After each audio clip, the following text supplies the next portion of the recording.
Gangster Lawrence Bishnoi के भाई अमोल बिश्नोई को अमेरिका से डिपोर्ट कर दिल्ली लाया गया, जिसके बाद उसे एयरपोर्ट से सीधे पटियाला कोर्ट में पेश किया गया। गैंगस्टर अनमोल अप्रैल 2024 में बॉलीवुड स्टार सलमान खान के घर पर हुई फायरिंग के मामले में वांटेड आरोपी है। वो पिछले साल मुंबई में एनसीपी नेता बाबा सिद्दीकी की हत्या का भी मुख्य आरोपी है। अनमोल का नाम 2022 में पंजाबी सिंगर सिद्धू मूसेवाले की हत्या में भी सामने आया था। मीडिया रिपोर्ट्स के मुताबिक अनमोल एनआईए की वांटेड लिस्ट में है और उस पर 10 लाख का भी इनाम है। बिहार में नीतीश कुमार के शपथ ग्रहण से पहले स्पीकर के पद पर पेच फंस गया है। बीजेपी और जेडीयू दोनों अपने पास विधानसभा अध्यक्ष का पद रखना चाहती है। अभी ये पद बीजेपी के पास है। स्पीकर को लेकर जेडीयू का तर्क है कि विधान परिषद के सभापति का पद बीजेपी के पास है, इस लिहाज से विधानसभा अध्यक्ष का पद उसे मिलना चाहिए। जबकि बीजेपी का तर्क है कि सबसे बड़ा पद जेडीयू के पास है, तो विधानसभा अध्यक्ष के पद पर बीजेपी का हक है।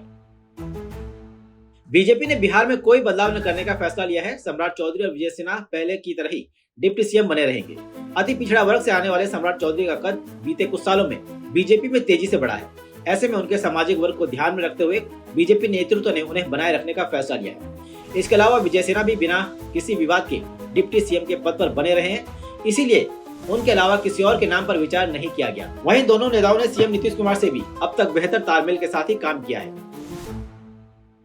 उत्तर प्रदेश के दर्जा प्राप्त राज्य मंत्री रघुराज सिंह ने कहा है कि अलीगढ़ मुस्लिम यूनिवर्सिटी की जांच होनी चाहिए, क्योंकि बुरहान वानी जैसे आतंकवादी यहीं से निकले हैं। उन्होंने एएमयू को आतंकवादियों का अड्डा बताते हुए कहा कि देश में किसी भी तरह का अल्पसंख्यक संस्था नहीं होना चाहिए। मदरसों और मस्जिदों पर हमला करते हुए मंत्री ने दावा किया कि जितने भी आतंकवादी निकलते हैं वे मदरसे और मस्जिद से ही निकलते हैं, इसीलिए इन संस्थानों को बंद किया जाना चाहिए। राजधानी लखनऊ में इंडिया टुडे पत्रिका के एक आर्टिकल के खिलाफ समाजवादी पार्टी छात्र सभा के कार्यकर्ताओं ने जोरदार प्रदर्शन किया। दरअसल इस मैगजीन में समाजवादी पार्टी के राष्ट्रीय अध्यक्ष अखिलेश यादव और उनके परिवार पर की गई टिप्पणी से बुरी तरह कार्यकर्ता नाराज थे। इस मैगजीन की कवर स्टोरी में गांधारी के श्राप का जिक्र करते हुए सीधे तौर पर उसे मुलायम सिंह यादव के परिवार से जोड़ दिया गया और इस आपत्तिजनक तुलना से आक्रोशित होकर सैकड़ों की संख्या में कार्यकर्ताओं ने लखनऊ के हजरतगंज चौराहे पर हल्ला बोल दिया और पत्रिका को जलाकर अपना विरोध दर्ज कराया। समाजवादी पार्टी के भारी विरोध के बाद इंडिया टुडे ने अपमानजनक नेताजी वाली अपनी स्टोरी और फोटो डिलीट कर दी है। आजम खान पर हुए मुकदमे से नाराज सपा विधायक मोहम्मद जियाउद्दीन रिजवी ने बड़ा बयान दिया है। उन्होंने कहा है कि सरकार मुस्लिम नेतृत्व खत्म करने के लिए आजम खान को अतीक की तरह मार डालना चाहती है। रिजवी ने कहा कि एक मुस्लिम नेतृत्व करने के लिए एक आजम खान मरेगा तो 1000 आजम खान पैदा होंगे। तमिलनाडु के सत्ताधारी दल डीएमके के एक नेता ने पीएम मोदी को जान से मारने की धमकी दी है। डीएमके नेता जयपालन ने पीएम मोदी की तुलना नरकासुर से करते हुए कहा कि आपके वोटों को छीनने के लिए मोदी तड़प रहे हैं। वे दूसरे नरकासुर है, उनको खत्म करने से ही तमिलनाडु का भला हो सकता है। हमें इस लड़ाई को एकजुट होकर लड़ना है और जीत कर दिखाना है। अमेरिकी राष्ट्रपति डोनाल्ड ट्रंप ने एक बार फिर से भारत पाकिस्तान के बीच संघर्ष रोकने का दावा किया है। ट्रंप ने ओवल ऑफिस में सऊदी अरब के क्राउन प्रिंस मोहम्मद बिन सलमान के सामने ऑपरेशन सिंदूर से जुड़े दावे किए। ट्रंप के दावों को लेकर कांग्रेस ने केंद्र सरकार पर तंज कसा। कांग्रेस महासचिव जयराम रमेश ने एक्स पर लिखा, जब लगा कि दावे बंद हो गए हैं, राष्ट्रपति ट्रंप ने दुनिया को फिर याद दिला दिया है। आरएसएस प्रमुख मोहन भागवत ने कहा है कि भारत और हिंदू एक ही है और भारत को हिंदू राष्ट्र घोषित करने की कोई जरूरत नहीं। हमारी सभ्यता पहले से ही इसे जाहिर करती है। भागवत ने कहा कि जो भी भारत पर गर्व करता है वो हिंदू है। हिंदू सिर्फ धार्मिक शब्द नहीं बल्कि एक सभ्यगत पहचान है जो हजारों साल की सांस्कृतिक परंपरा से जुड़ी हुई है। आरएसएस प्रमुख ने कहा कि हम अपनी सभी सीमाओं पर बुरी ताकतों की दुष्टता को देख रहे हैं। भागवत ने हिंदू समाज से एक होने और भारतीय सेना को ताकतवर बनाने की अपील की है ताकि कई शक्तियां एक साथ आने पर भी उसे जीत न सके। आंध्र प्रदेश के पुट्टपर्थी में सत्य साई बाबा के शताब्दी समारोह में पीएम मोदी शामिल हुए, जहां पीएम मोदी ने कहा कि श्री सत्य साई बाबा का जन्म शताब्दी वर्ष हमारी पीढ़ी के लिए सिर्फ एक उत्सव नहीं बल्कि एक दिव्य वरदान है। प्रधानमंत्री ने कहा कि आज भले ही वे हमारे बीच दैहिक स्वरूप में नहीं है, लेकिन उनकी शिक्षा, उनका प्रेम, उनकी सेवा भावना आज भी करोड़ों लोगों का मार्गदर्शन कर रही है। इस मौके पर पीएम मोदी ने 100 रुपए का स्मारक सिक्का और डाक टिकट भी जारी किया। चुनाव आयोग पर लग रहे वोट चोरी के आरोपों पर देश भर के 272 रिटायर्ड जजों और ब्यूरोक्रेट्स ने एक खुला पत्र जारी किया है। पत्र में लोकसभा में नेता प्रतिपक्ष राहुल गांधी और कांग्रेस पार्टी की आलोचना की गई है। लेटर में 16 पूर्व जज, 123 सेवानिवृत्त ब्यूरोक्रेट्स और 133 रिटायर्ड सैन्य अधिकारियों के हस्ताक्षर हैं। लेटर में यह भी आरोप लगाया गया है कि कांग्रेस लगातार चुनाव आयोग जैसी संवैधानिक संस्थाओं की साख कमजोर करने की कोशिश कर रही है। इससे देश की लोकतांत्रिक व्यवस्था में अनावश्यक अविश्वास फैलता है। मेरठ सदर तहसील में एक किसान ने पटवारी पर रिश्वत का आरोप लगाया और आईएएस महिला एसडीएम के पास पहुंच गया। किसान ने अधिकारी के पैर पकड़कर न्याय की गुहार लगाई, जिसका वीडियो सोशल मीडिया पर वायरल हो रहा है।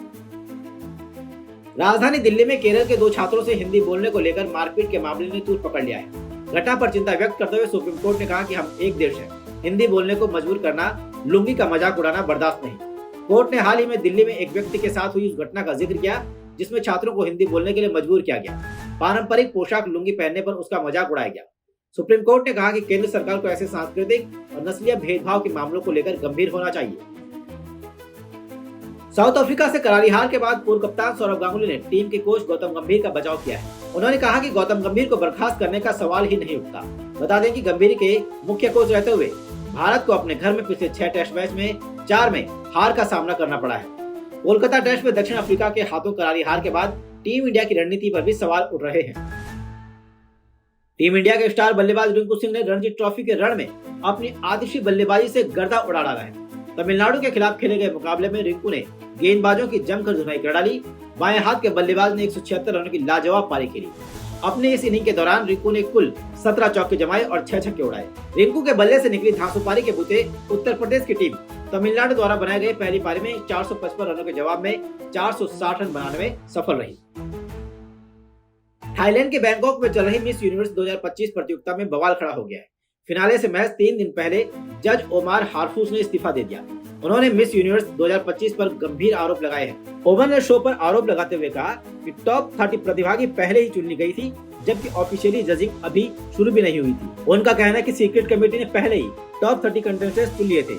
ओमर के अचानक रिजाइन देने से हर कोई शॉक्ड है और वो लगातार इंस्टाग्राम पर इसको लेकर पोस्ट कर रहे हैं। हिंदी सिनेमा की सबसे बड़ी आइकॉनिक फिल्म शोले एक बार फिर से बड़े पर्दे पर वापसी कर रही है। डायरेक्टर रमेश सिप्पी की ये फिल्म सिर्फ नॉस्टैल्जिया नहीं है, एक बड़ा सरप्राइज भी साथ ला रही है। 12 दिसंबर 2025 को शोले द फाइनल कट के साथ पूरे भारत में 1500 स्क्रीन पर रिलीज होगी। फिल्म के 50 साल पूरे होने पर ये एक मेगा सेलिब्रेशन की तरह प्लान किया गया है। सबसे दिलचस्प बात यह है कि पहली बार दर्शक फिल्म का वही असली अनकट क्लाइमैक्स देख पाएंगे जिसे 1975 में सेंसर बोर्ड ने हटवा दिया था। फिल्म डायरेक्टर विक्रम भट्ट और उनकी पत्नी पर राजस्थान के उदयपुर में 30 करोड़ की धोखाधड़ी का मामला दर्ज हुआ है।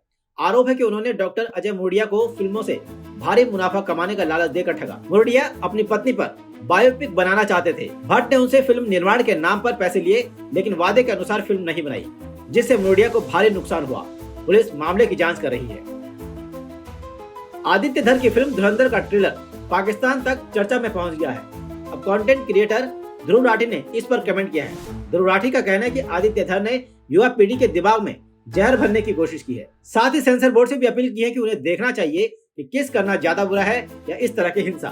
ध्रुव राठी ने लिखा कि ट्रेलर ऐसा है जैसे आईएसआई को सिर कलम करते हुए देख रहे हैं। दिल्ली एम्स के डॉक्टरों ने दिल्ली एनसीआर में प्रदूषण को लेकर एक इमरजेंसी अलर्ट जारी किया है। एक्यूआई के लगातार बेहद खराब श्रेणी में रहने की वजह से ये चेतावनी दी गई है। एम्स के डॉक्टर्स ने कहा कि सांस के जिन पुराने मरीजों की बीमारी स्थिर थी वो बढ़ गई है और बीमारी के साथ वो अस्पताल पहुंच रहे हैं। पहले जो खांसी महज 3-4 दिन में ठीक हो जाती थी, अब वो 3-4 हफ्ते तक चल रही है। ये स्वास्थ्य आपातकाल जैसे हालात है। इजराइल ने एक बार फिर से फिलिस्तीनियों पर हमला किया है। इजराइल ने दक्षिणी लेबनान में फिलिस्तीनी शरणार्थियों के शिविर पर एयर स्ट्राइक की। हमले में अभी तक 11 लोगों की मौत हो गई है। ये हमला इस शिविर पर हुआ जहां हमास की ट्रेनिंग होती थी। इजराइल सेना ने कहा कि कैंप में इजराइल और उसकी सेना के खिलाफ हमले की तैयारी की जा रही थी। कहा कि इजरायली सेना हमास के खिलाफ ये कार्रवाई जारी रखेगी, चाहे हमास कहीं भी सक्रिय हो। अमेरिकी राष्ट्रपति डोनाल्ड ट्रंप और उनका प्रशासन यूक्रेन युद्ध को समाप्त करने के लिए रूस के साथ गोपनीय तरीके से 28 बिंदुओं वाली योजना पर तैयारी कर रहा है। इसमें यूक्रेन में शांति सुरक्षा गारंटी, यूरोप की सुरक्षा और अमेरिका के रूस और यूक्रेन के साथ संबंध सुधारने जैसे मुद्दे शामिल हैं।